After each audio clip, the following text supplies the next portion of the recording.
Bom, então vamos lá, boa noite a todos. Vamos à nossa aula aí de responsabilidade social empresarial. Hoje a gente vai falar um pouquinho sobre o outro lado do assunto, né, que é a possibilidade das organizações sociais se vincularem, né, ao governo federal, estadual e municipal, a fim de desenvolver projetos sociais, né, em parceria aí com o governo, buscando subsídio, né, do governo para que esses projetos sejam, então, implementados, né, na sociedade ali local em que essas empresas estão inseridas. Então, um outro meio, né, de buscar esse subsídio aí, essa aula de hoje é bastante importante para quem realmente busca aí uma alternativa, né, para fazer algum trabalho social, né, de forma que seja subsidiado, né, financeiramente, por alguma instância aí do governo que tem, né, como iniciativa, né, esse tipo de como é que fala, parceria, né, com algumas organizações sociais. Ok, pessoal? Então, vamos lá, eu vou dividir com vocês a minha tela para a gente começar. Alguém quer falar alguma coisa? Tá todo mundo bem? Esqueci de perguntar. Tudo bem, Jaque, graças a Diante Deus. de um cenário tão complexo que a gente está vivendo, tão difícil, né? Que a gente está vivendo agora nos últimos dias aí, é importante a gente perguntar se estão todos bem, se estão todos com saúde. A gente tem visto aí o município de Taboão e as adjacências, né, as regiões próximas nossas aqui, sofrendo bastante aí com a pandemia, né, em vários sentidos, mas em especial ultimamente com pessoas, né, contaminadas, pessoas morrendo, falta de atendimento hospitalar. Tá tudo bem com vocês? Tudo bem, Jaque, graças Sim, a tudo Deus. bem. Um pouco assustado. Deixa eu aumentar o meu volume aqui, que eu acho que eu baixei e eu quase não estou ouvindo vocês. Pode falar, André. Um pouco assustado, né? Como sempre, né? Acho que é muita informação para muita pouca gente que sabe um pouco, né? Não passa a informação correta para a gente. Trabalhando na fé em Deus, né? E se apegar na palavra de Deus, acho que no momento que a gente vive, eu acho que não tem crença, não tem religião, não tem. Eu acho que é se apegar na palavra de Deus e ter fé, né? Porque E eu cada acho um que fazer a sua chegou. parte, né, André? Eu acho que Exatamente. é essencial. Acho que se a gente não aprender nada espiritual com essa pandemia, então nunca mais a gente vai ter oportunidade, né? Que, Deus faz a parte dele, mas a gente precisa fazer a nossa também, né? A gente precisa colaborar, né? Do jeito que dá, as pessoas precisam trabalhar, a gente sabe disso. A gente não tem um governo que banca, né, as pessoas ficarem em casa, infelizmente. Teríamos condições, né, porque o Brasil tem condição de fazer isso, mas a gente não tem uma liderança que pensa assim. E aí as pessoas precisam sair para trabalhar no momento que a gente precisaria fechar, né? Então, o respeito total pelas pessoas que estão trabalhando, né? E a gente pede para aquelas que não estão e estão tendo esse conforto de poder ficar em casa, tentar limitar saídas, né? Tentar fazer essencialmente aquilo que precisa ser feito fora.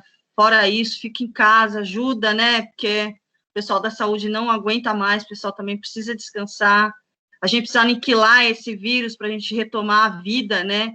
Senão a gente vai ter aí mais 1 ano e meio, 2 anos pela frente de problemas graves em virtude aí dessa pandemia, né? Então, a gente cobra do governo, mas a gente também precisa, cada um, assumir a responsabilidade de fazer sua parte, né? Nesse contexto aí, os cidadãos também têm responsabilidade, né? nós que somos pais de família, né, já que mães de família, a maioria das minhas são mães de família, né? A gente tem que fazer nossa parte e clamar a Deus, na verdade, né? Porque eu acho que chegou o momento que mexeu com a humanidade do mundo inteiro, né? Não foi só em um país ou outro. A economia do mundo, a ladeira abaixo, é um momento muito difícil. Muitos trabalhadores, pais de família, mães de família, chefes de família desempregados sem levar o sustento para dentro de casa. Eu acho que nada melhor do que a gente se cuidar e cuidar da nossa família, orientar os amigos, a gente que tem um pouquinho de informação, passar, né? E se Deus quiser, logo logo a gente vai viver ao normal, mas tá difícil, tá muito, muito, muito difícil. A gente que tem os nossos pais vivos, eu no caso, se apego muito à minha mãe e fico bem preocupado com meus Cuida filhos, com dela, minha né, mãe. André? Precisa cuidar dela. Complicado, né? A gente, quanto mais se apegar a Deus, é melhor. Foi igual se apegar a Deus, né? Acho que a solução maior é essa, porque colapso da saúde a gente começou a ver agora, mas acho que faz muito tempo que a gente já está no colapso do colapso da saúde. Eu acho que Ainda bem que a gente tem o SUS, porque existem países que não têm SUS, não tem atendimento, entre aspas, né, gratuito para a população, e esses países estão sofrendo ainda muito, estão sofrendo, né, já desde o início, muito com a falta, né, de um sistema de saúde que atenda a população. A gente, com o SUS, estamos passando tudo que a gente está passando. Você imagina se nós não tivéssemos, né, se nós tivéssemos uma política de saúde pior do que a gente tem, né? O SUS é um modelo que provavelmente vai ser copiado pós-pandemia por muitos países, mas que não foi bem gerido, né? Não é bem gerenciado, e é por isso que falta, né? Falta infraestrutura, falta medicação, falta profissional, falta espaço, falta tudo. Mas graças a Deus que a gente tem, né? Graças a Deus que a gente tem o SUS. Mas é isso aí, né? O que a gente tem hoje é isso, essa realidade, e cabe a cada um, né? Vestir aí a carapuça da responsabilidade e tentar cuidar dos nossos, dos próximos e dos outros, né?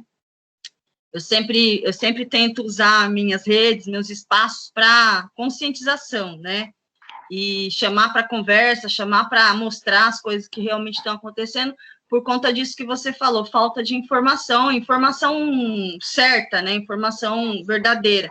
Tem muita gente, infelizmente, tem muita gente que não acredita no vírus, acha que a televisão aumenta, né, o tamanho do problema, e aí são essas pessoas que estão indo para baile, estão indo para festa, estão se aglomerando, sem máscara, enfim. E tá dando no que está dando. Então, a gente tenta, né, usar aí os canais que a gente tem para tentar discutir, para tentar levar informação e tudo mais. Mas vamos aqui para a nossa aula, que a gente precisa, né, finalizar essa pós. Vocês precisam pegar o certificado de vocês. Não sei como está lá no corporativo a questão da ida das pessoas para o trabalho. Não sei se as pessoas estão podendo ir trabalhar, né? Cada região está adotando uma política, né?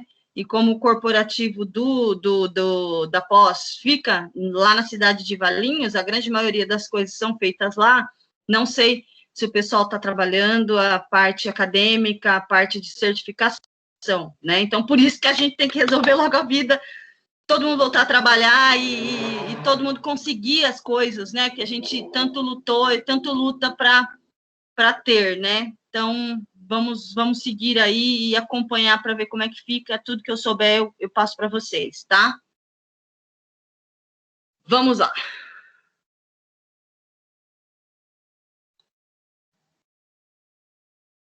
Como eu havia falado, né, a nossa aula de hoje vai falar um pouquinho sobre essa questão da parceria, né, que as organizações sociais realizam aí com o governo para o subsídio de projetos sociais implementados nas suas regiões, né? Vocês estão vendo o meu slide? Sim. Sim. Ok, obrigada. Então, vamos lá, pessoal. Gestão, aula de hoje, a gente vai falar, então, a gestão social para a organização e para a sociedade. Professora, vou começar aqui. Oi. Acho que tem um pessoal esperando para entrar, ver se tem alguém aí. Ó. Não tem ninguém, não. Sabe o que acontece, Aleteia? Tinha um link lá que estava na frente do link da aula de hoje. Esse pessoal que está esperando deve estar no link da outra sala. Pede para eles saírem e começar o processo. Tem alguém com acesso ao chat? Né? Vocês estão com acesso ao chat? Sim. Aqui, ó, onde eu estou? Sim. Esse aí é o link da aula. Se vocês quiserem passar para o pessoal, ó, copia e joga lá no grupo de vocês.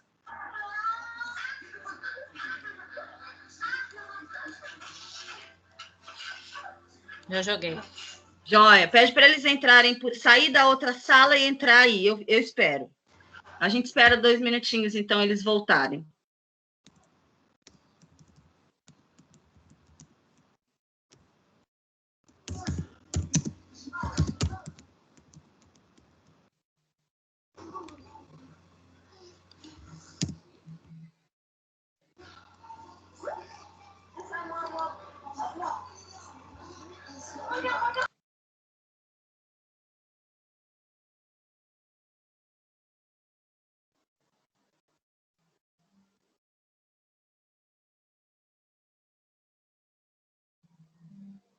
Aí, começaram a chegar. É isso mesmo.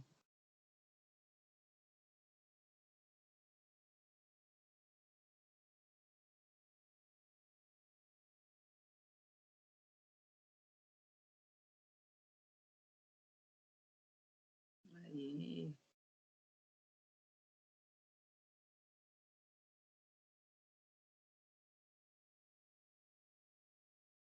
Será que tem mais alguém?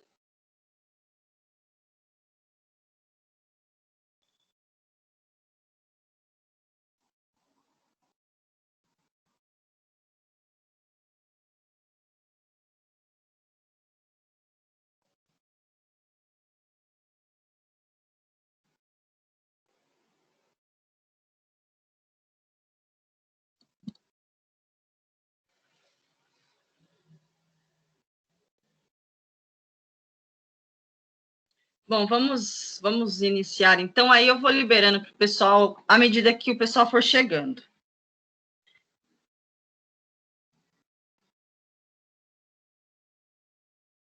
Então, vamos lá. Gestão social para a organização e sociedade. A gestão social, pessoal, implica o diálogo, né, entre a sociedade, os governos, as empresas, né, as organizações civis, né, os cidadãos como um todo. Então, quando a gente fala, né, de gestão social para a organização e sociedade, a gente está abrangendo todos os envolvidos aí, né, os interessados diretamente e indiretamente.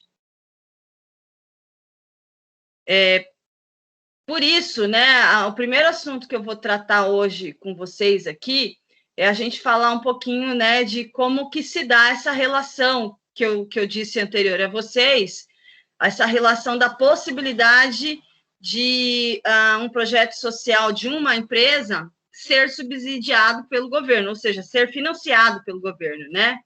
Então, atualmente, a gestão social cuida de setores que envolvem a administração de bens públicos, né? Então, sendo esse representado pelo Estado. Então, o Estado é responsável pela gestão, né, de vários órgãos que fazem atendimento aí da sociedade, né? Envolve também processos referentes ao mercado como um todo. E, por fim, a defesa dos direitos da sociedade, onde são realizadas atividades por instituições em prol de melhorias na qualidade de vida da comunidade. Então, em resumo, né, aquelas coisas que o governo acaba, né, por incompetência ou por incapacidade ou por não ter condições mesmo, acaba não atendendo a sociedade. Um exemplo, né? Então, tem um determinado bairro dentro de um município e naquele bairro não tem nenhuma creche, né? E aquelas pessoas que dependem de creche para deixar os filhos para irem trabalhar, acabam utilizando creches de bairros vizinhos. Então, de repente, aí, numa situação como essa, uma empresa, né, que tem funcionárias que moram naquele bairro decide, né, criar um projeto de criação de uma creche para aquele bairro. Como essa creche ela vai fazer um atendimento que deveria ser feita pelo governo, e o governo não deu conta, não fez, por alguma razão, não abriu essa creche, então essa empresa ela vai lá e cria um projeto, né, de atendimento social e vai lá, junto ao governo do município, do estado, enfim, depende da instância, né, que vai aceitar esse tipo de projeto, ou da responsabilidade de qual instância, né, muito provavelmente responsabilidade da instância municipal, né, da prefeitura. Deixa eu só liberar aqui para a Beatriz. Então, ele vai lá, cria o projeto, né, de atendimento desse público, né, dessas mães, desses pais, que precisam de uma creche naquele bairro, e apresenta esse projeto, né, na Secretaria de Desenvolvimento, na Prefeitura, dependendo de onde isso é definido em cada localização. E leva esse projeto para análise, né, estando de acordo, né, com a legislação vigente, né, estando de acordo com todas as diretrizes para que esse tipo de projeto seja subsidiado, né, ali pela Prefeitura, então, esse projeto é aceito, e a partir dali, né, essa empresa cria toda a infraestrutura, cria toda a organização, enfim, para que o governo ali daquela instância, que provavelmente vai ser a prefeitura, faça, então, o subsídio, né, faça ali os pagamentos, enfim, que salde, né, financeiramente a vida dessa instituição. Então, é uma empresa, né, com fins lucrativos normais, mas que, por alguma razão, criou um projeto social, e esse projeto social atende a uma demanda que aquele município não atendeu, né? Então, cria-se aí uma parceria entre uma empresa, uma empresa comum, uma empresa qualquer, né, organização civil, em parceria aí com o Estado, né? A gente chama Estado todos os órgãos que cuidam aí e fazem a legislação, seja em âmbito de município, Estado ou governo federal. Então, a administração pública é formada por todos os órgãos e agentes públicos que prestam serviços à sociedade e são responsáveis por organizar a atuação do próprio Estado. Para quem gosta desse assunto, né, e quer se aprofundar, né, quer abrir um projeto, quer ter uma ONG, né, enfim, existe uma especialização, né, em gestão pública, né, que ensina um pouco em relação a isso, e também existe uma pós-graduação, uma especialização que é específica em projetos sociais, tá? É o tipo de pós-graduação que deveria ser feita, né, ou deveria ser uma exigência para que todas as instituições que fazem esse tipo de parceria com o governo, os seus gestores deveriam fazer, porque ali ensina, né, como criar um projeto, como esse projeto pode ser apresentado, que parte dele pode ser subsidiado, quais são as responsabilidades de cada um. Então, é uma especialização bastante interessante para quem quer desenvolver projetos de âmbito social, né, em parceria aí com algum órgão do Estado. Contudo, né, às vezes a administração pública tradicional não possui recursos ou flexibilidade, como aqui o caso da creche, né, o exemplo que eu dei para vocês, suficientes para dar conta de todas as tarefas, né, nem sempre é possível, falta gente, enfim. Para essas situações, a legislação brasileira prevê uma possível saída, que é a administração pública indireta, que é exatamente isso que eu estou falando para vocês. Essas organizações criadas para atender uma parte da sociedade, né, e que são subsidiadas pelo governo, a gente chama de administração pública indireta, tá? Vamos entender um pouquinho melhor isso. Então, a administração pública indireta é composta por entidades que, por meio de descentralização de competência do governo, ou seja, sai de baixo, né, por N razões, da competência do governo, o governo não dá conta, ele não fez, né, e foram criadas para desempenhar papéis nos mais variados setores da sociedade e prestar serviço à população. Essas entidades possuem personalidade jurídica própria, são empresas, né? Então, tem CNPJ e muitas vezes recursos próprios, provenientes de atividades que geram receitas. Então, são empresas que existem, né? E que já têm ali, né, toda a sua operação acontecendo. A administração pública indireta também faz parte do Estado, mas tem autonomia para cumprir seu papel e organizar o seu pessoal, sem as mesmas limitações da administração direta, que é realmente os órgãos públicos, né? As secretarias públicas, né? As empresas públicas e tal. Então, regime de economia mista, né?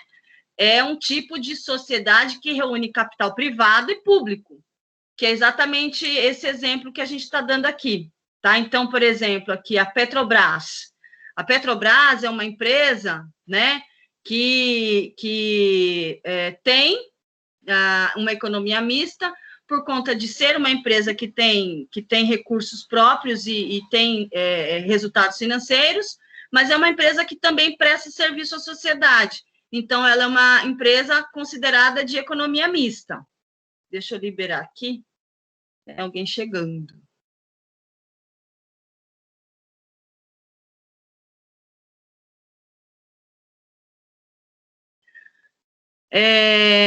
Então, as ações da empresa são compartilhadas entre o Estado e entes privados, né? Sendo que o Estado detém a maior parte das ações aqui no caso, né, da Eletrobras, da Petrobras, do Banco do Brasil, Caixa Econômica.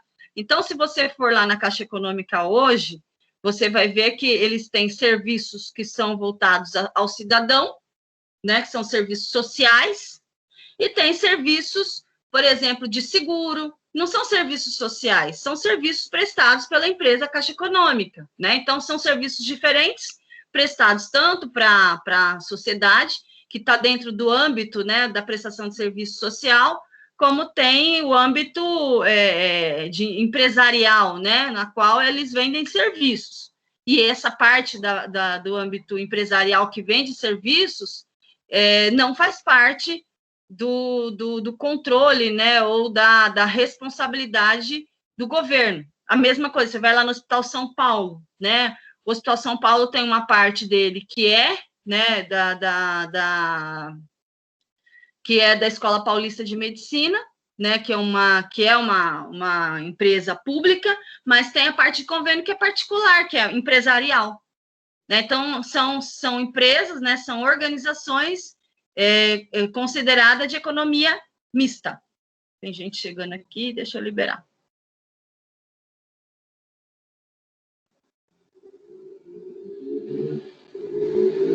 Tudo bem até aqui, gente? Eu acho que era importante eu trazer esse assunto para vocês, né? Porque como a gente está tratando, né? E vocês estão desenvolvendo um projeto, né? Hipotético, numa situação de uma empresa que existe e que quer criar um projeto social. E aí eu estou trazendo para vocês que existe a possibilidade, né, do financiamento de um projeto social de uma empresa privada ser subsidiado pelo governo, tá?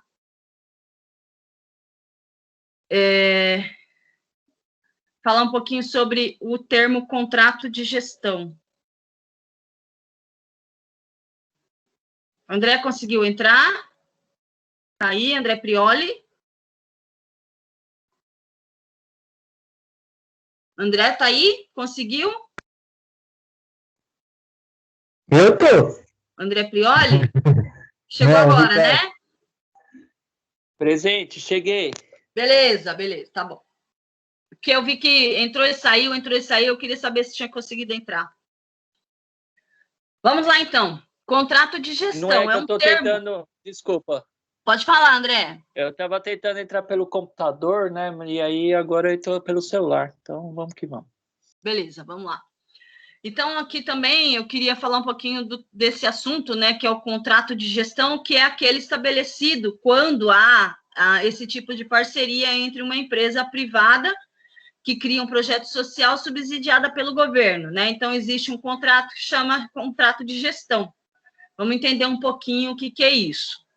O contrato de gestão, também conhecido por acordo-programa, é uma espécie de ajuste feito entre, um lado, a administração direta, né, da empresa, e do outro lado, órgãos da própria administração direta ou entidades da administração indireta, ou ainda entidades do terceiro setor. Então, tanto empresas diretas, empresas indiretas. Aqui eu estou falando, por exemplo, uma secretaria de governo aqui do município de Taboão da Serra criou um projeto, a Secretaria de Desenvolvimento Social criou um projeto vão criar ali uma incubadora para que pequenos empresários possam criar e abrir suas empresas. Então, essa secretaria, que é um órgão, né, a gente chama de administração direta, porque é um órgão do governo municipal, resolveu criar um projeto, uma incubadora para favorecer a abertura de empresas para pequenos empresários, tá?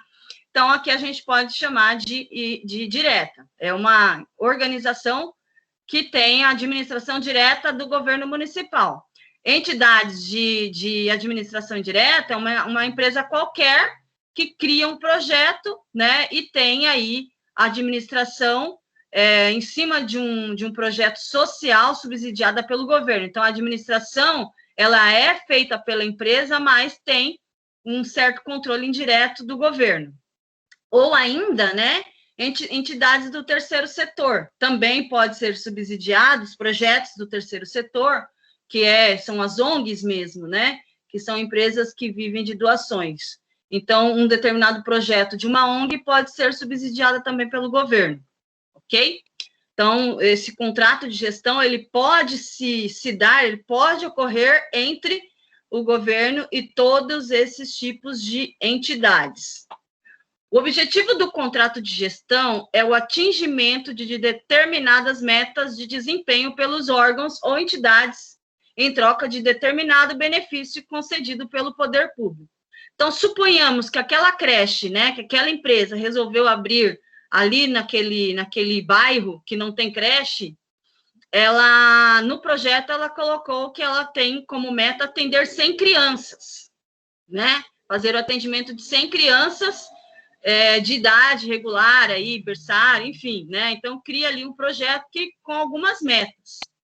E aí, a partir do momento que esse projeto ele é subsidiado pelo poder público, né, ali da região, ela tem que atender a meta, né, o desempenho que foi determinado lá no projeto, tá? Então, tem ali o acompanhamento, tem os indicadores, né, tem todo um acompanhamento que é feito para dar ali a credibilidade a esse tipo de contratação, né? Aí é que vem, muitas vezes, fraudes, né, de algumas organizações que criam projeto, né, o governo vai lá e subsidia e, infelizmente, não se tem desempenho, né, o projeto era só uma forma de criar ali um contrato para que a prefeitura pagasse alguma coisa para algo que nem estava acontecendo. Infelizmente, isso existe, né, mas é uma prática que a gente tem verdadeira abominação, né? Porque é um dinheiro que seria investido em algo que traria algum benefício para a sociedade que precisa desse benefício, e esse dinheiro acaba sendo extraviado. A ideia, né, em relação às empresas estatais e os centros de responsabilidade é de, por meio do contrato de gestão, fixar compromissos bilaterais. Então, compromissos entre a entidade que vai subsidiar, né, e aquela organização que criou, né, e é responsável pelo projeto. Então, alguns, né, desses compromissos. Para a empresa, o de cumprir determinados objetivos, fixados em planos nacionais ou em programas pré-definidos pelas partes, né? Já existem alguns planos nacionais, por exemplo, Plano Nacional de Educação, que é formulado para cada 20 anos, 10 anos, 20, acho que, se não me engano, 20 anos, os planos nacionais, né? E muitas vezes as prefeituras, né, os municípios, eles não dão conta, né, de cumprir esses planos sozinhos. Então, o que faz? Essas parcerias com entidades que criam esses espaços e entram com parceria com a prefeitura. Então, para a administração pública, né, qual que é a responsabilidade aqui? Deixa eu só ajeitar aqui. O de flexibilizar os meios de controle sobre a entidade, né, conferindo-lhe maior grau de autonomia na gestão dos negócios. Então, além, né, de fazer, como a gente já falou aqui, o investimento para que esses projetos ocorram. Então, as organizações sociais constituem um novo tipo de entidade, que o governo chama de pública não estatal. Ela é pública, né? Por quê? Porque ela não porque pertence ao Estado, mas porque exerce um serviço público, né? E administra o patrimônio público sob o controle do poder público. E é dita não estatal porque a ideia é que ela não pertence ao Estado. Então, ela é pública porque ela presta um serviço público, não estatal porque ela não é um órgão do governo, né? É um órgão particular. Então, esses tipos de organizações sociais são chamadas de pública não estatal, ok? Seguindo aqui, vamos falar um pouquinho sobre, entendido, então, né, a possibilidade, né, da criação de parcerias entre entidades privadas e o governo para atendimento, né, daqueles serviços que o governo não dá conta. Isso não é crítica, viu, gente? Isso aqui é só uma forma correta de falar, né? O governo realmente não dá conta de fazer todo o atendimento de todos os serviços para toda a população.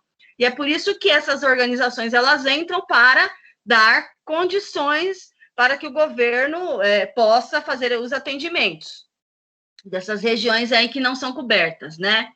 Então, vamos entender um pouquinho aqui, especificamente sobre terceiro setor, né?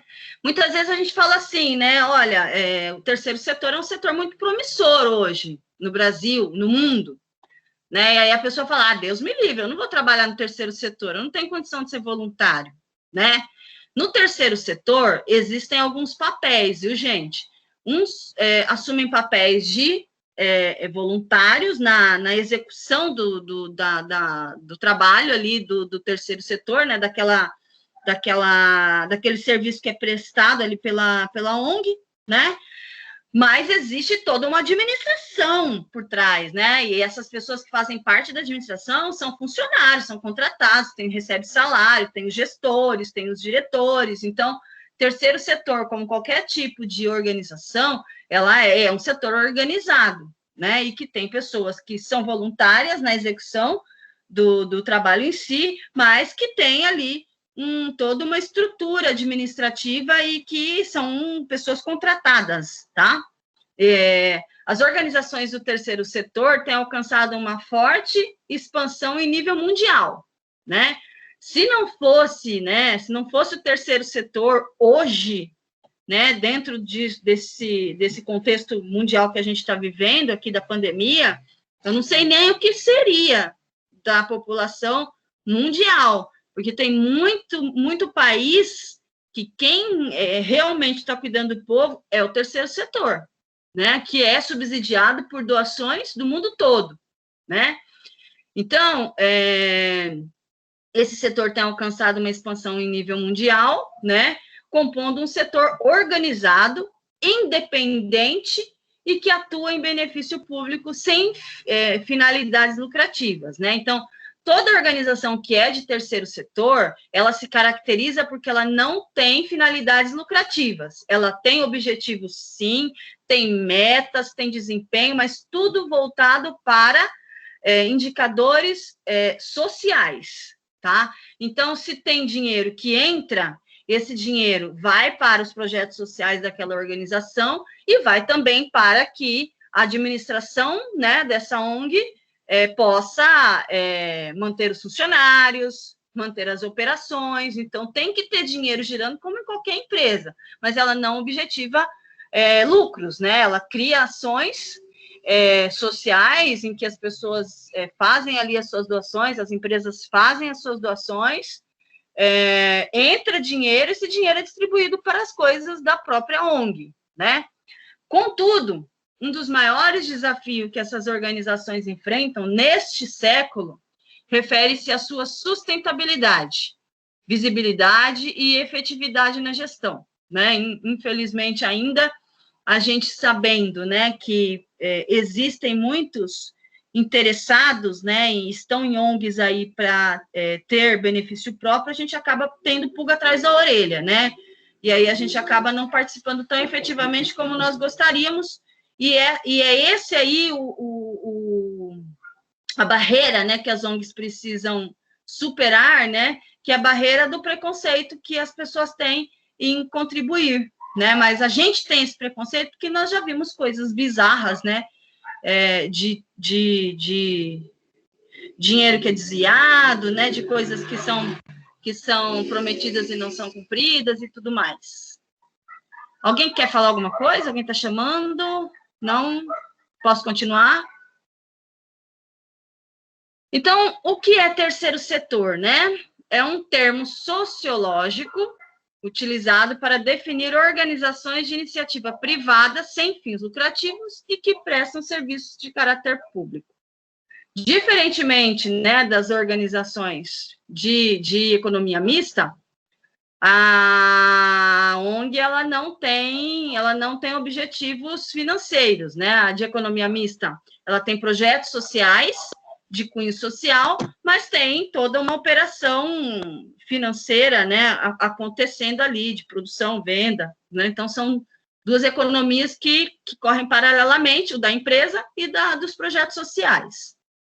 No Brasil, assim como no restante do mundo, a sociedade é dividida em 3 setores. Eu acho que isso aqui é tranquilo para todo mundo, né? O primeiro setor consiste nas empresas, né, nas instituições estatais, comandadas pelo governo, né, governo municipal, estadual e federal. Então, tudo que é considerado, né, primeiro setor, são organizações do governo, né, instituições do governo. Primeiro setor, governo, não importa se é federal, estadual ou municipal, que administram os bens e serviços públicos e representam, portanto, as ações do Estado. O segundo setor corresponde às empresas, né, ao capital privado, cujos recursos são empregados em benefícios próprios, visando alcançar fins lucrativos. Né? E o terceiro setor, o que é? Né? Então, se o primeiro setor é o governo, o segundo setor são as empresas privadas, o terceiro setor nada mais é do que...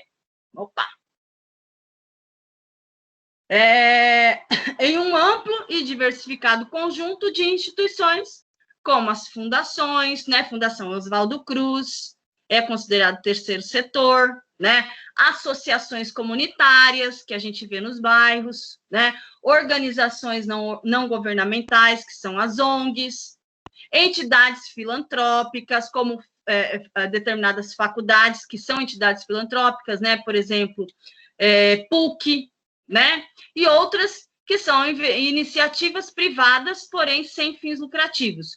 Por que é privado? Porque não é do governo, né? Então, ela é uma iniciativa privada, mas sem fins lucrativos, que atuam em prol do bem comum e da cidadania. Isso é uma organização de terceiro setor. Deixa eu liberar aqui.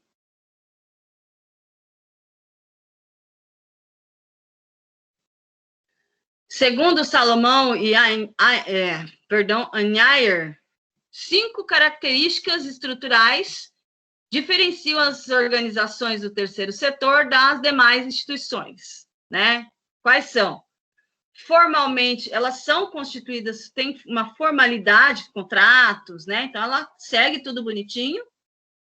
Estrutura básica não governamental, então, ela não tem estrutura de governo, né? Tem estrutura de empresa. Gestão própria, sem fins lucrativos, uso significativo de mão de obra voluntária, ou seja, a maioria das pessoas que prestam algum tipo de serviço ali é mão de obra voluntária. Vamos diferenciar aí o que eu venho falando do início que a gente fala da ONG, né? Desde o início que eu estou falando aqui sobre ONG. Que mão de obra é essa que é voluntária? É aquela mão de obra que vai lá e põe a mão na população.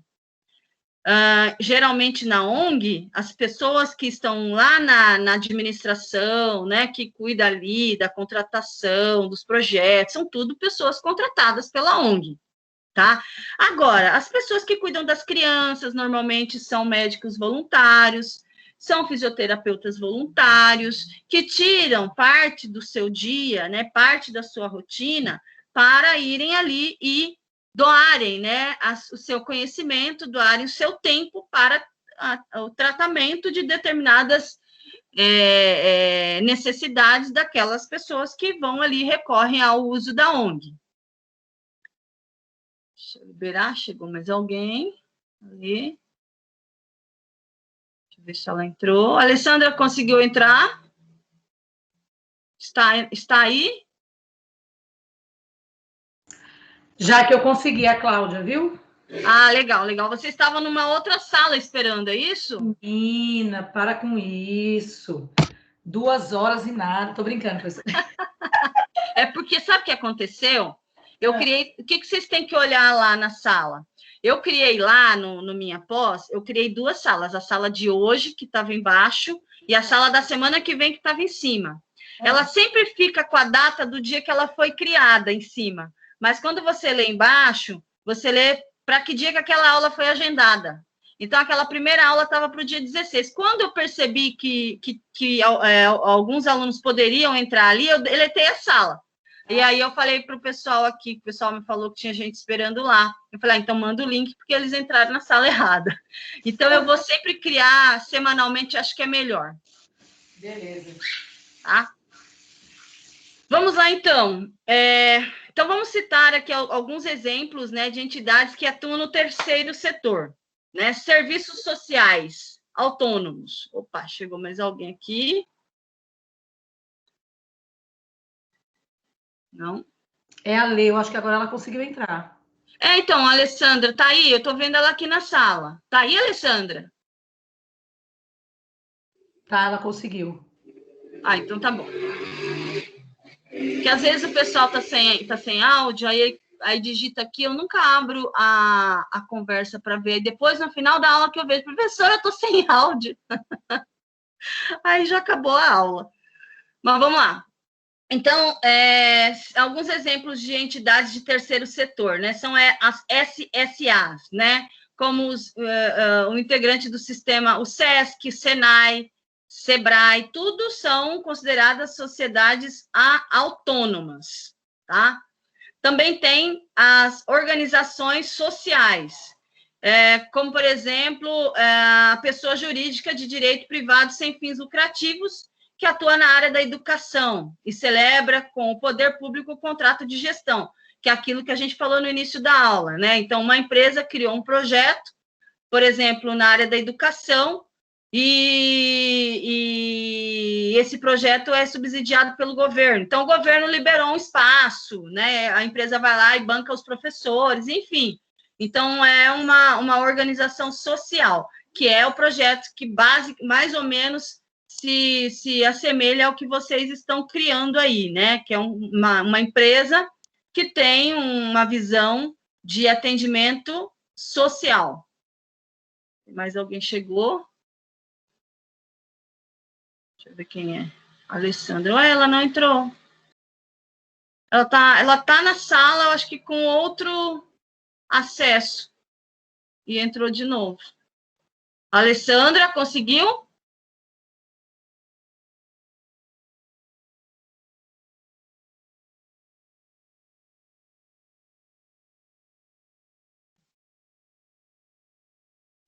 Professora, a internet dela tá falhando. Então, ela consegue e cai. Então, tanto é que ela não consegue nem tirar do mudo ainda, tá? Tá. Internet, ultimamente, aqui na região Taboão, Embu, tá terrível. Semana passada, e olha que eu tenho Vivo Fibra aqui.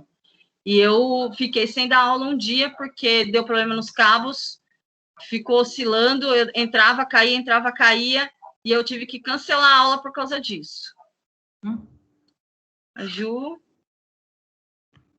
A Ju também tentou entrar antes. Conseguiu entrar, Juliane? Tá aí? Consegui, professora, que a minha internet caiu. Ah, beleza. Então tá bom. Voltou agora. Show de bola. Vamos lá, então.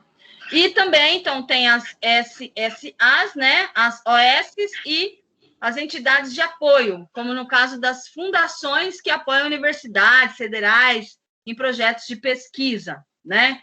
Então, se você vê, né, o exemplo da Fundação Oswaldo Cruz. O que é a Fundação Oswaldo Cruz, né? É uma instituição criada pela família Oswaldo Cruz em uma determinada época e eles criaram a fundação. Então, é um órgão subsidiado pelas empresas da família Oswaldo Cruz, né? O que eles fazem? Eles desenvolvem pesquisa, né? E hoje é um projeto que também de certa forma, em determinados níveis lá, também são subsidiadas pelo governo do estado do Rio de Janeiro, lá no Rio de Janeiro.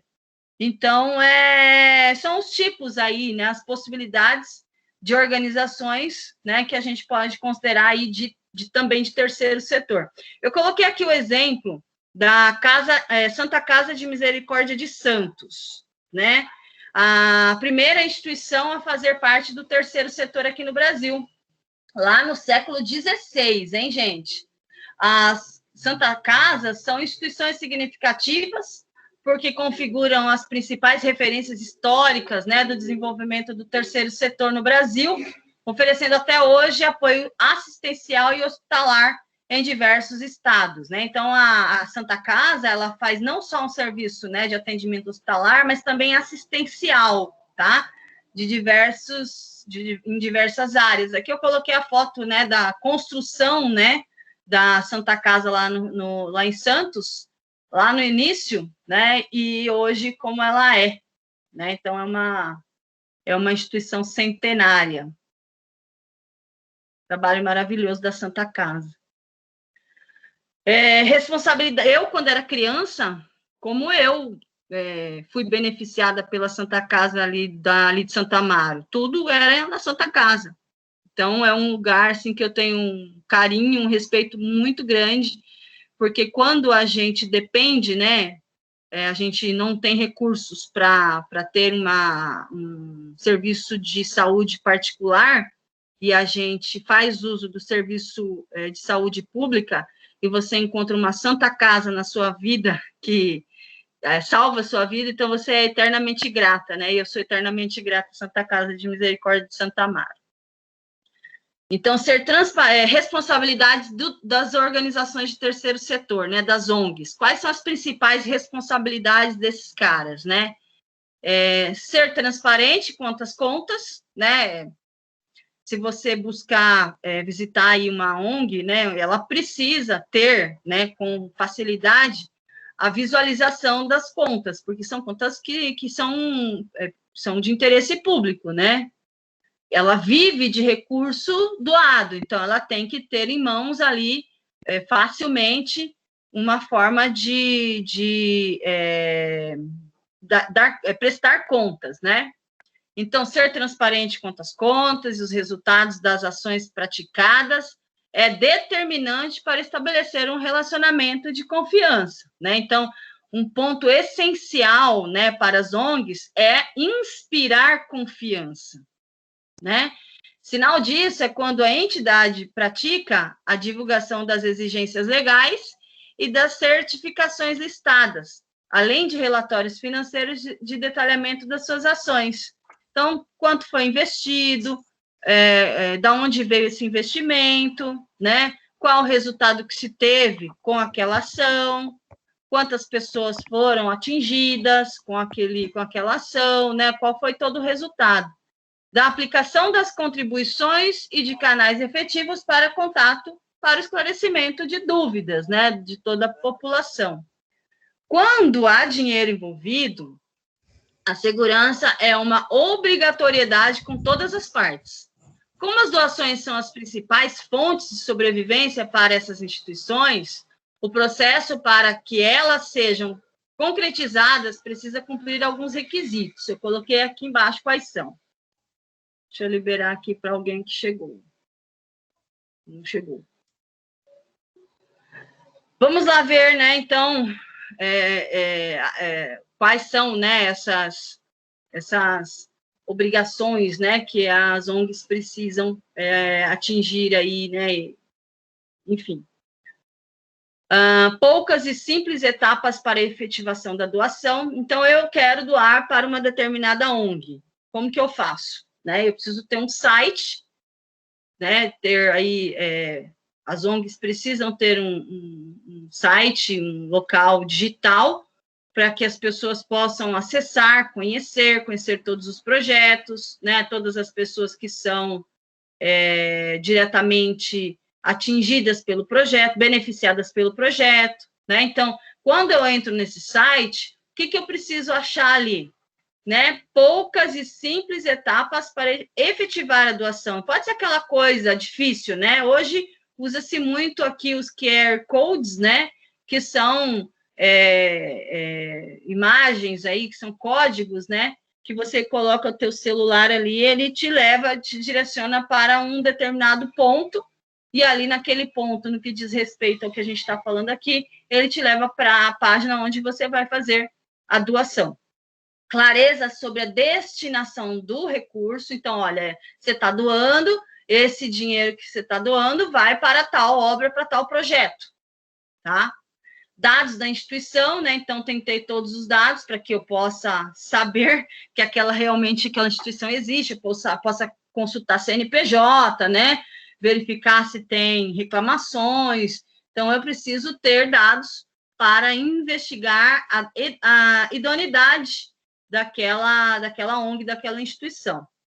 Divulgação de canais para contribuir e tirar dúvidas, né? Então, com quem que eu falo, né? Então, isso tem que ter fácil também para que eu possa tirar as minhas dúvidas, né? E, enfim.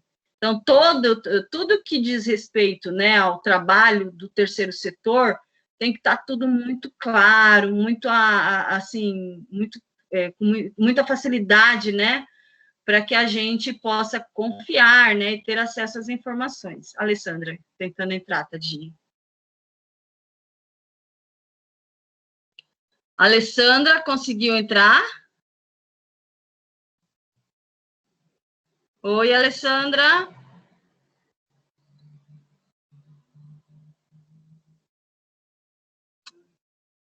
Olha, ela está entrando e saindo, tadinha.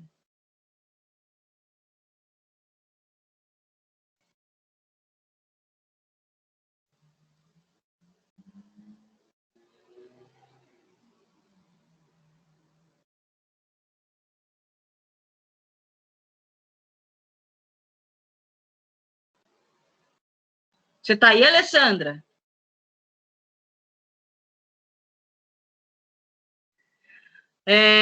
Bom, então, tudo isso, né, que as ONGs, elas se empenham tanto para fazer, né, para tornar tudo às claras, tornar tudo fácil, né, chegar às mãos das pessoas que querem participar dos projetos, doar, ser voluntário, né, então tudo isso garante aí, né, que vidas sejam mudadas, transformadas, salvas, né, por meio do trabalho dessas organizações não governamentais, as ONGs. Os principais desafios, né, que essas ONGs, essas organizações de terceiro setor, né, elas têm aqui no Brasil.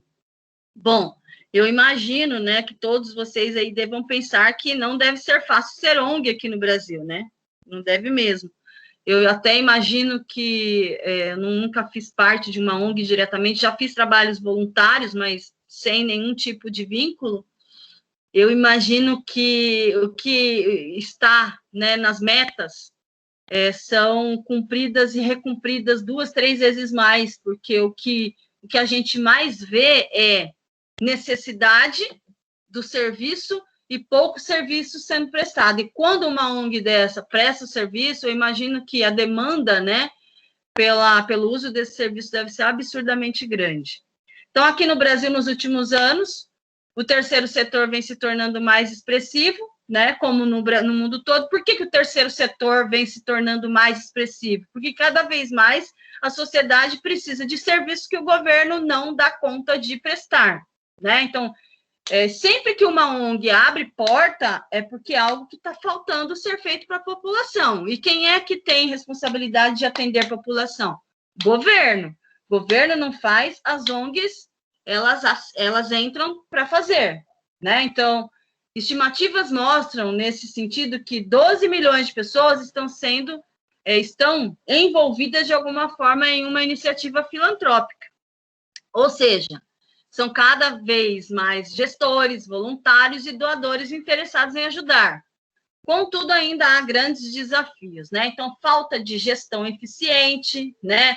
Normalmente, quem abre uma ONG, muitas vezes, né, é uma pessoa que passou por uma determinada situação e superou e resolveu trabalhar para que outras pessoas não passem pela mesma situação. Perdeu um filho, passou fome, enfim, andou na rua. Então, superou aquela situação e resolveu fazer de alguma forma para que outras pessoas não passem por aquilo. Ou está próximo a uma região onde percebe muita deficiência, né, do atendimento de determinados serviços públicos e resolveu abrir um projeto, uma ONG. Então, nem sempre essas pessoas, elas são gestoras, né? Elas são pessoas com muito boa vontade. E muitas vezes elas são da linha de frente, onde vai botar a mão mesmo para trabalhar, mas desconhece, né, os conceitos empresariais para fazer com que a ONG, né, sobreviva, né, desconhece técnicas de gestão, né, sistemas de informação para tentar gerenciar melhor os dados. Então, a falta de gestão eficiente que crie indicadores, que crie metas, que vá atrás de recursos, que tenha parceria.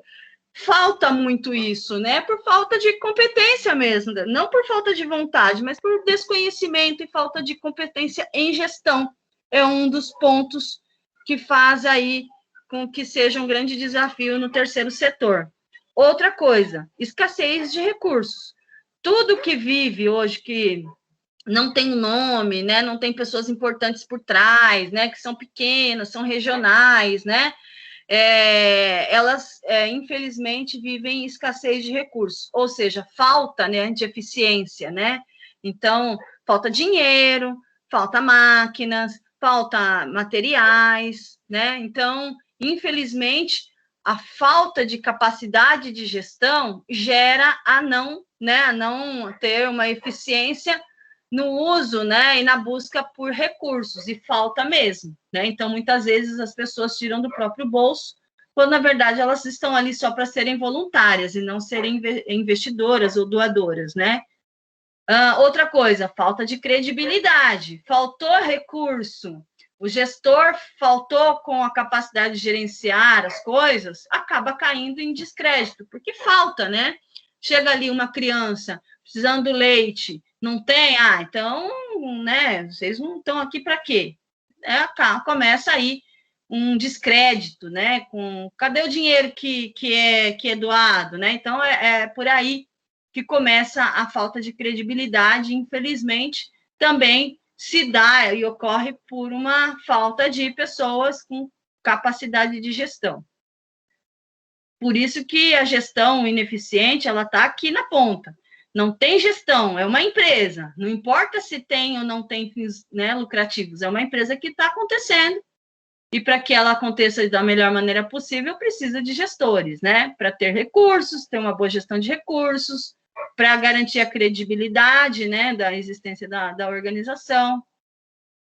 Aumento do interesse do público, né? Então, um levantamento feito aí pelo Instituto Datafolha apontou que 11% da população, olha que interessante esse dado, apontou que 11% da população brasileira realiza algum tipo de trabalho voluntário.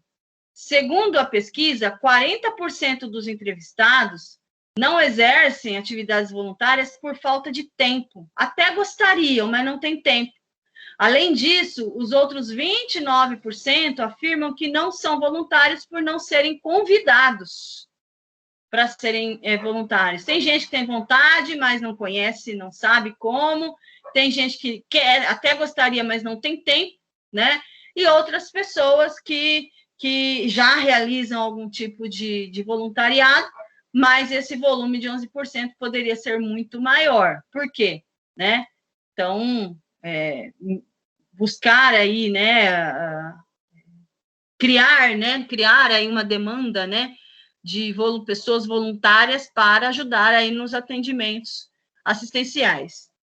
Então, outro ponto aqui, né, transparência na prestação de contas, né, então, falta de gestão, não entende que para dar credibilidade, né, as pessoas que têm algum tipo de interesse ali naquela organização precisam ter informações a respeito, né, de prestação das contas, né, dessas organizações.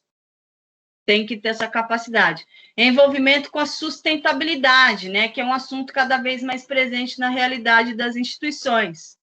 É importante pensar no impacto que a organização do terceiro setor sobre o ambiente e a sociedade, né? Então, questão de sustentabilidade é hoje fundamental quando se trata de ONG. Falta de estrutura interna, que a gente está falando aqui, né? Falta coisas, falta espaço, falta estrutura, falta máquinas e equipamentos, né? Então, falta uma organização departamental. Aqui na ONG, normalmente, por ter essa ineficiência de gestão, todo mundo faz tudo, quando, na verdade, precisa ter uma estrutura, né, departamental criada e cada um assume a sua responsabilidade no âmbito do seu setor dentro da ONG.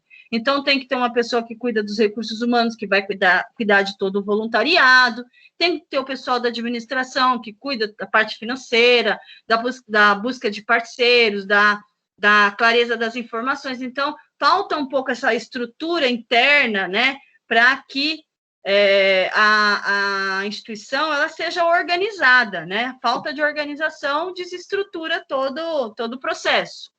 E falta de inovação, né? Um problema muito presente é a de defasagem, né, de desempenho. A inovação para essas empresas vai além da aquisição de tecnologia ou equipamentos.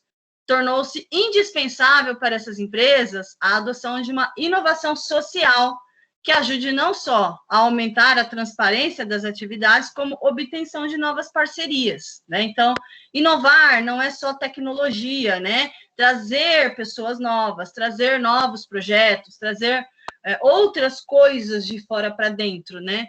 Para criar essa possibilidade de inovação.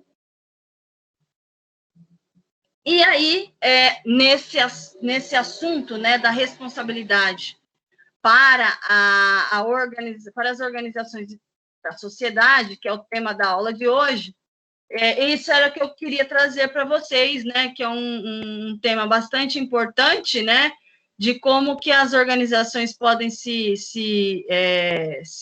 criar parcerias, né, para que ela consiga ter tudo isso que a gente falou aqui, superar todas essas barreiras, né, fazendo bom uso aí das possibilidades que tem, inclusive, né, esses contratos de gestão, que é para poder ter uma parceria aí governamental e manter os projetos das organizações vivos, né, e prestando serviço para a sociedade.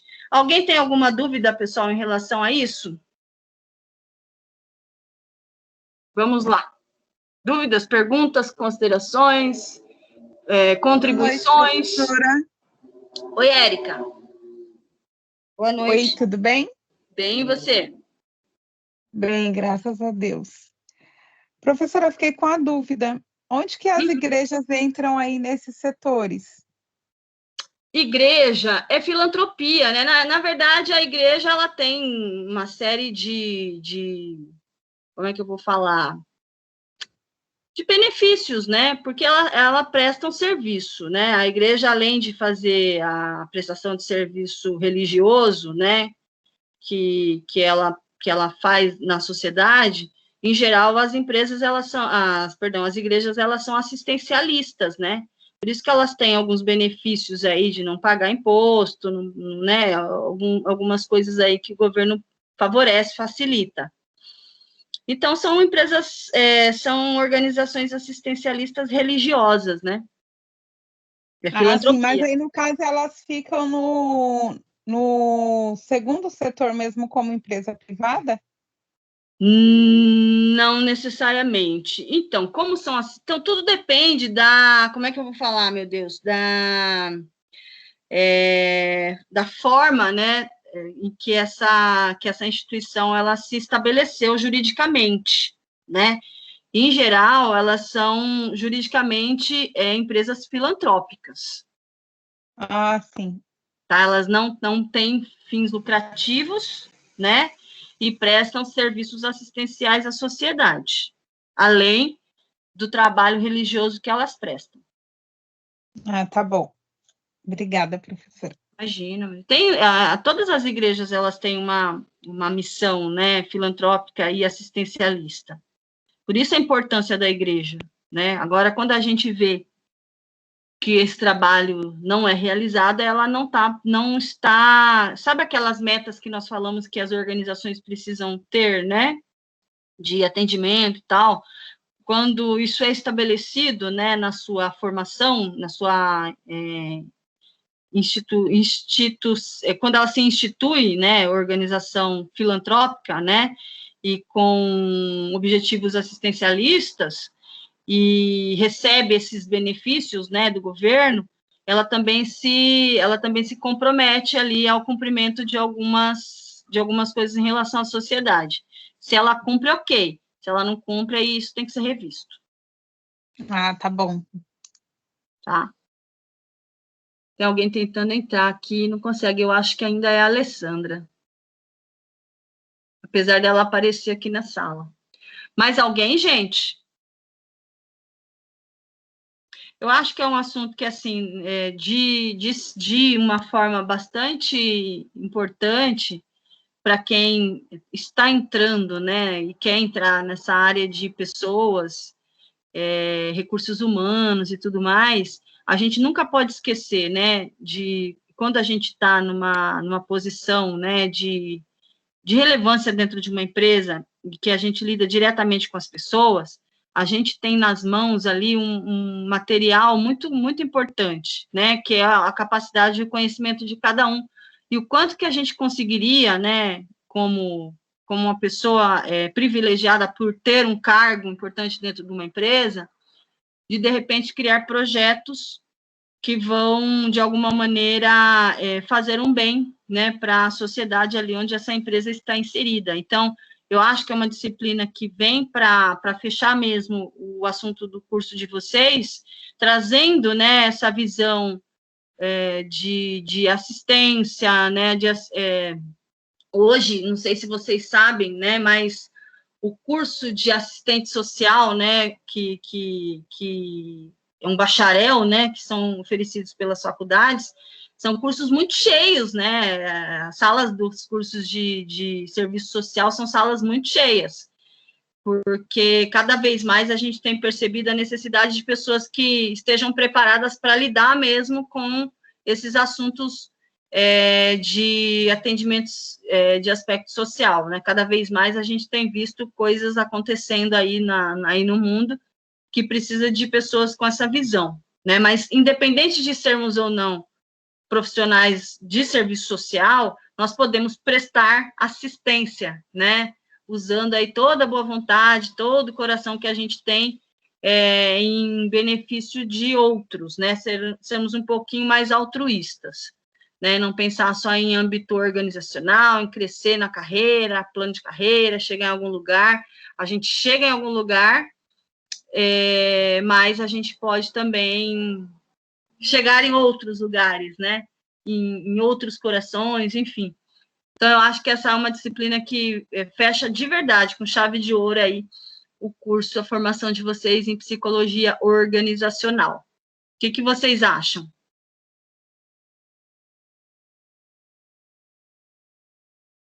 Meninas, meninos, por favor. Essa discussão é importante aqui nessa disciplina, viu? Eu não estou chamando vocês para bater um papo sobre filantropia, não. Esse discurso que eu fiz faz parte da aula e é importante eu ouvir a participação de vocês, o que vocês acham em relação a isso, porque a gente está falando de uma matéria do curso de vocês.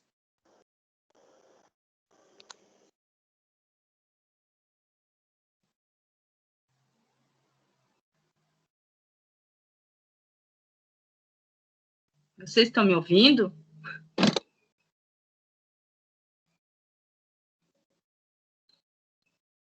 Eu estou ouvindo. Que bom, Sueli. Pelo menos você está me ouvindo. Você está aí. Eu estou.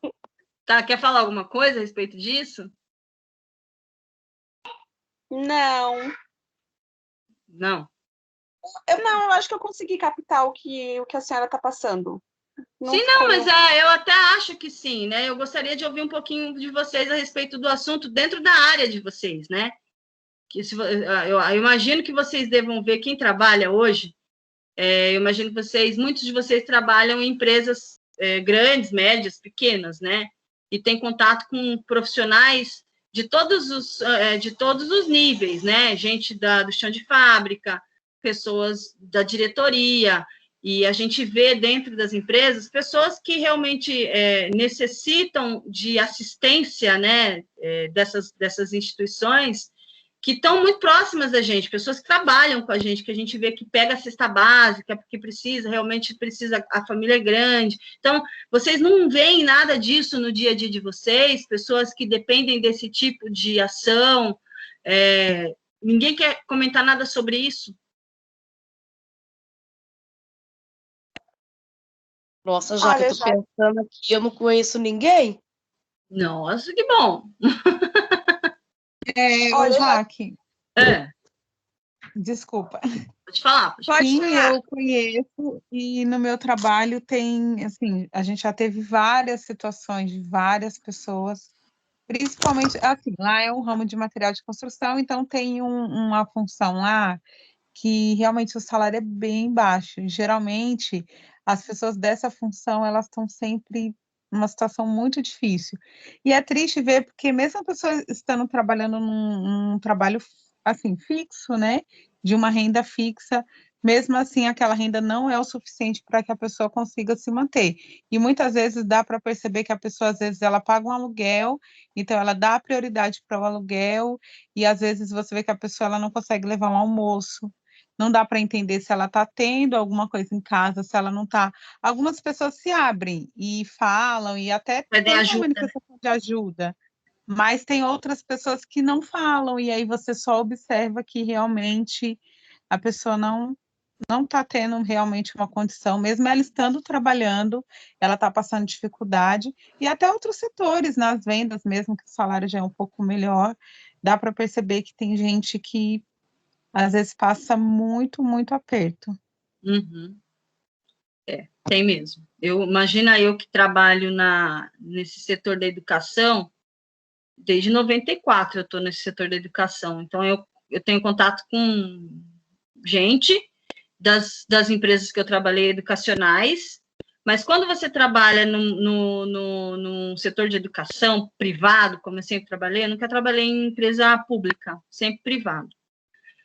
A gente vai a locais públicos, né, para divulgar, Eu sempre trabalhei também além de trabalhar com pessoas, com liderança, equipes, eu sempre trabalhei também com a parte comercial e de marketing, né, que é uma das outras áreas que eu atuo. Então, visitando, né, escolas, visitando instituições, a gente tem contato com pessoas de todos os lugares, né, da periferia, comunidades, a gente vê coisas bem tristes. A gente também ouve... A Andréa quer falar alguma coisa? Andréa, você tinha aberto seu microfone? Não, professora, é que, assim, eu trabalho numa assistência social para a Itália, né, de velhinhos, senhores de idade, que a gente faz aposentadoria, pensão, aí também faz a prova de vida, e eu vejo que muitas pessoas ligam lá onde eu trabalho, é um patronato italiano, pedindo se tem uma ajuda do governo italiano de cesta básica, porque estão doentes, né, assistência médica, e não tem. eles ajudam se você estiver morando lá no país, mas aqui no Brasil não. Mas eu vejo que bastante gente liga, e principalmente nesse período agora da pandemia, mais pessoas ligaram procurando ajuda do governo italiano. Só que eles não ajudam assim aqui, né? Eles dão essa assistência para aposentadoria, pensão, prova de vida, mas com alimento, dinheiro, não. Entendi. Mas eu vi que ultimamente teve, né, de um ano para cá, bastante procura dessa ajuda financeira do governo de lá. Eles ajudam, sim, eles ajudam se você morar lá. Aí eles ajudam, dão todo o recurso. Se você nunca trabalhou, eles ajudam. O governo ajuda com tudo, assim, lá, né? Mas aqui, não. A Europa tem uma característica demográfica, né, de que um volume muito grande de pessoas são idosas, né? Por isso que teve, no início da pandemia, houve um boom de mortes de idosos, porque lá grande volume de pessoas realmente são pessoas idosas. E o plano familiar, planejamento familiar nesses lugares, ele já ocorre há muito mais tempo, né? Então, as famílias, elas projetam ter filhos, poucos filhos, para dar condições para os filhos que têm. Então, tem uma característica demográfica muito diferente daqui, né? Então, lá eles têm um volume menor de pessoas mais velhas, né? E aí eles têm uma condição de dar uma boa ajuda, né, para as pessoas de lá. Sim, isso mesmo. Mas tem que estar lá, né? Para ajudar mais, você é um italiano, por exemplo, você mora aqui, é um italiano, é um descendente italiano, tem até a cidadania italiana, aí eles acham que o governo de lá vai ajudar só porque você tem uma cidadania, mas não é assim, né?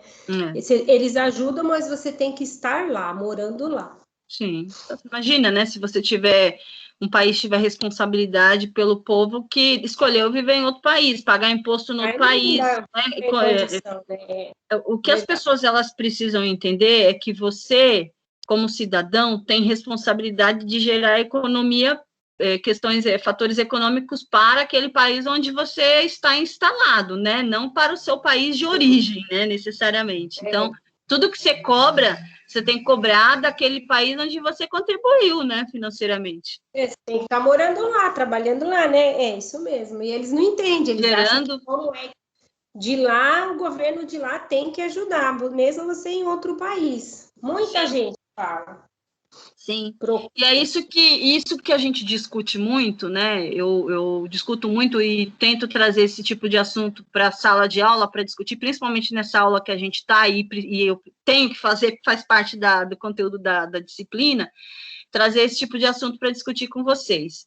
Então, não sei se vocês se lembram, vocês vão se lembrar assim que vocês são da área de pessoas, existe uma ferramenta, uma ferramenta do Maslow, né? Que é aquela pirâmide, que ela organiza, né, as necessidades do ser humano, ela cria categorias de baixo para cima, né, e ela diz o seguinte, que as duas categorias inferiores, enquanto elas não forem satisfeitas, o ser humano não se encontra em condições de buscar suprir outras categorias. Então, enquanto a necessidade fisiológica, né, que é matar a fome, dormir, descansar, enquanto você não tem essa necessidade suprida, você não tem condições, né, humanas de buscar suprir outras categorias de necessidade humana.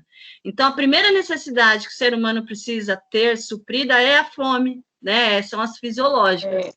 E hoje, a gente tem visto que o volume de pessoas, né, em situação de extrema pobreza e miséria aumentou muito, né? Porque alguns benefícios que eram cedidos, né, e assistenciais que eram cedidos pelo governo deixaram de ser. E as pessoas voltaram para uma situação de miséria extrema. O que precisa, né, ser compreendido pela sociedade brasileira e pela sociedade como um todo, mas como a gente está aqui no Brasil, a gente fica aqui dentro do âmbito brasileiro. O que as pessoas precisam entender é que existe uma regra nacional que é constitucional, que é a obrigação, né, do governo de não deixar as pessoas passarem fome, né? É por isso que esses programas assistenciais, eles existem, para que as pessoas não passem fome. É obrigação das pessoas que estão no poder, estão no governo, não deixar que isso aconteça, né? Todo mundo precisava comer, ter que comer, todas as crianças precisavam comer, não precisavam passar fome, se o governo fizesse o papel que ele é determinado para fazer, né? E aí que entra, né, a discussão, e muita gente fala, vagabundo, vai trabalhar, né? E aí vem a questão, né, humana, né, da humanidade, que como é que um cara tem condição de levantar para ir trabalhar se ele sequer comeu no dia anterior? Que força que ele vai ter para trabalhar, né? Ele não tem a casa para os filhos.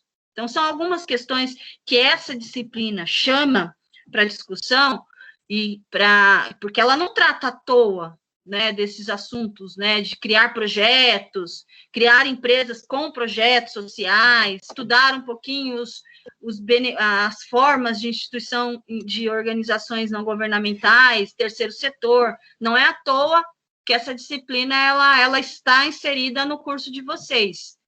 Ela está inserida para que esse tipo de discussão venha à tona, né? Da importância das pessoas, né? Terem condição de trabalho. Como é que eu vou ter condições de trabalho se eu não tenho comida, não tenho onde dormir, né? Vejo os meus filhos passando fome, pessoas desnutridas, comendo lixo. Então, são coisas que é importante a gente levantar, discutir e ter uma cabeça para olhar para essas situações sem criticar, né? E entender que todo ser humano tem direito de comer, minimamente, né? Então, era isso que eu queria chamar a atenção de vocês hoje, tá?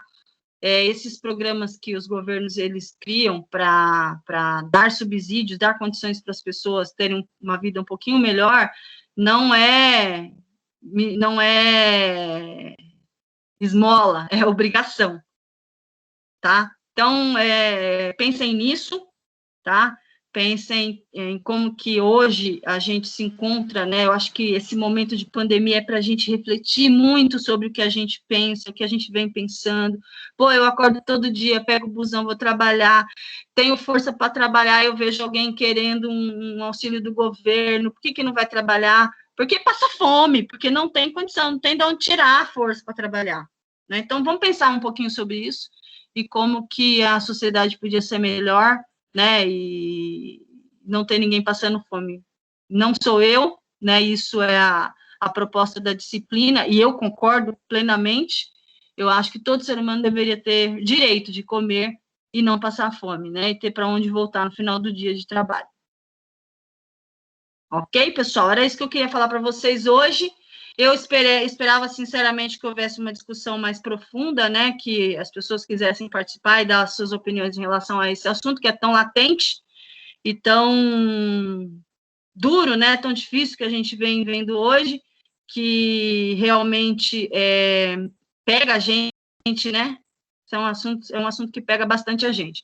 Mas, enfim, se vocês estão satisfeitos, eu estou satisfeita também, e a gente se encontra de novo, então, na terça-feira. Até gostaria muito de agradecer vocês por terem aceito, tá? Porque houve um problema lá de agenda e colocaram um dia em que eu não poderia dar aula na graduação, e aí eu tive que reformular toda a minha agenda, e eu agradeço muito vocês terem compreendido e aceito a gente mudar de segunda para terça-feira, de coração. Muito obrigada, tá?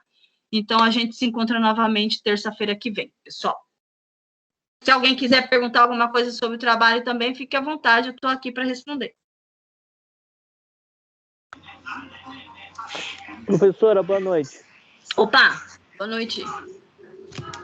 Então, eu encaminhei o nosso esboço aí para você do nosso trabalho, porque você tinha comentado, vamos quem puder, tal. Então, só foi um pequeno esboço só, porque isso daí veio de um dia para o outro, essa ideia. É um começo, sabe? Né, André? Eu gostei, foi um começo. Você começou a pensar, né, a criar uma estrutura de projeto.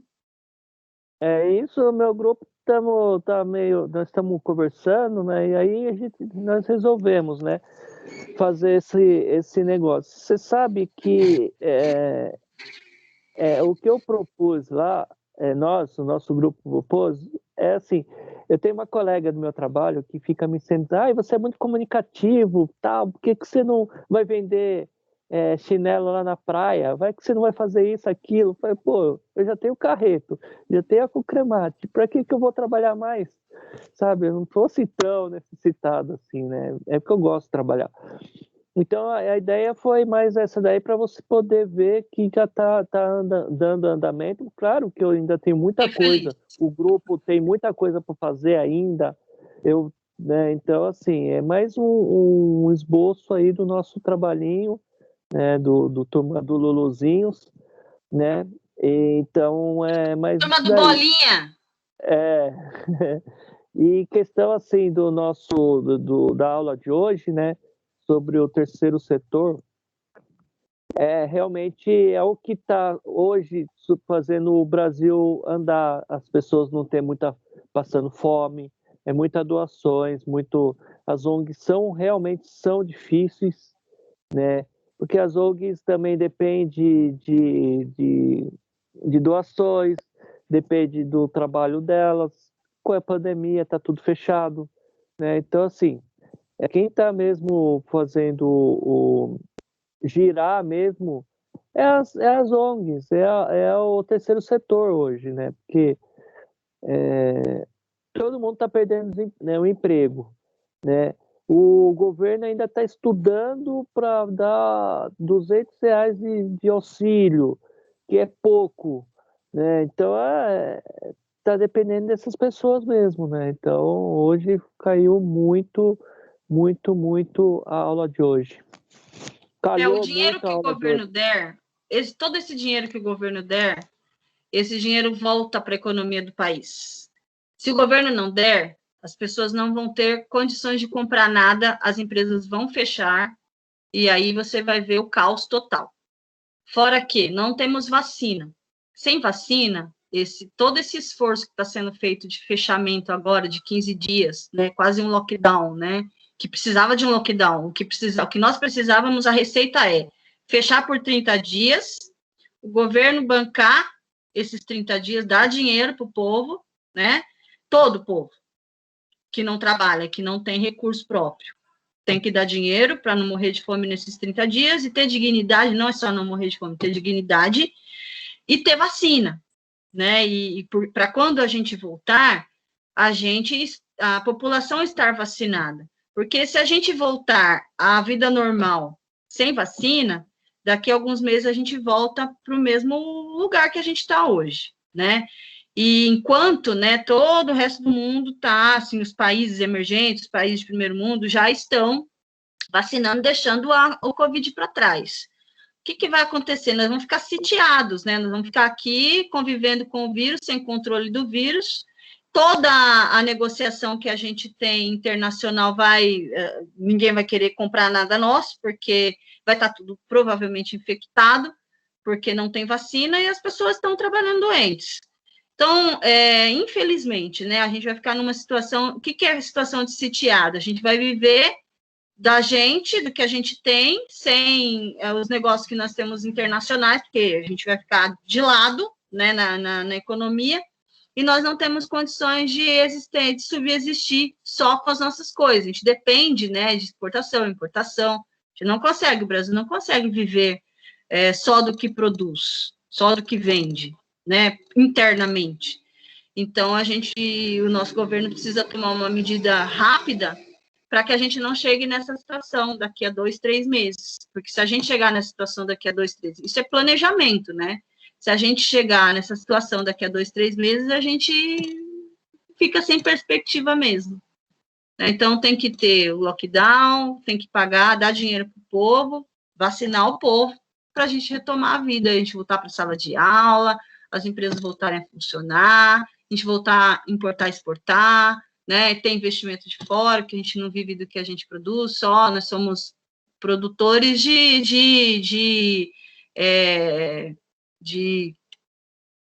somos rurais, praticamente, né, nós não somos um país totalmente industrializado, né, a nossa tecnologia não dá para a gente viver, então a gente tem que tomar muito cuidado em relação a isso. E aqueles que podem, né, ficar dentro de casa guardadinho, deixar só ir para a rua quem precisa trabalhar, porque a nossa saúde não dá conta mais, não tem onde pôr pessoas doentes. É essa aí a conta. É duro de ouvir, mas não é o apocalipse, mas se a gente não tomar cuidado, é quase lá. Ô, Jaque, Pois é, mas isso como é que as pessoas... Desculpa, André.